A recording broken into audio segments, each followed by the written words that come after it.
Contracts are hard. When you're setting up an agreement that's going to be legally binding for a long period of time, it's important that you get everything right and cover all of your bases. That's why modern contracts include lots of clauses with specific language to cover any situations which may arise during the execution of that contract. For the average person, however, who may only enter into a contract once every few months or less, it can be difficult to figure out if a clause is missing or overly restrictive. Contracts are also hard because of human nature. If I know more about contracts than you, I can use that knowledge gap to manipulate a contract between us so that it's advantageous for me, but harms you. And you might not even realize it right away. For something as small as a difficult to cancel gym membership, that might be okay. That might just be annoying. But for something as long-lasting and as expensive as a land purchase contract, the consequences of an unfair contract can be dire, because the stakes are much higher. To combat the challenges that come with large transactions, the German preventative justice system has a public office called the civil law notary. Notaries are required to oversee certain large transactions, such as the sale of land or the establishment of a mortgage. Notaries act as outside advisors to all parties involved in a transaction.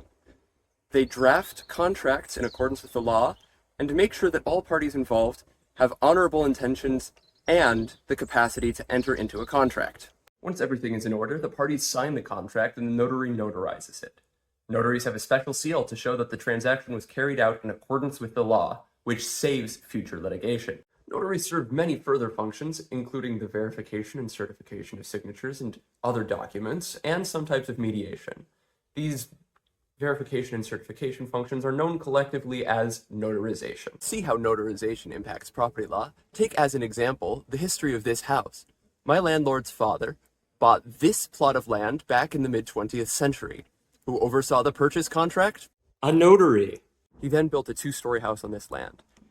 If he took out a mortgage to pay for the construction, who oversaw the establishment of the mortgage? A notary. In the 80s and 90s, a 3rd floor was added and the house was split into 3 apartments. The legal division into 3 properties was overseen by whom? A notary! The notarization process also ensures that contract language is clear and legal. For example, say that you are buying some fields from me. If we tried to put into the contract just that you are buying the part of the farm between the road and the river, the notary would flag that as unclear language. What are the legal boundaries of the road and the river? What specifically does between mean? Roads and rivers are linear. The notary would instead list every single plot and parcel in the legal sense that is a part of the transaction as they are outlined in the land register. Without a notary, you might end up planting seeds on land I own, which could result in an expensive lawsuit. Without notarization, it would be easier to launder money and commit fraud too. Notarization is crucial for the proper functioning of the system of land ownership that is the ground upon which our modern society is built.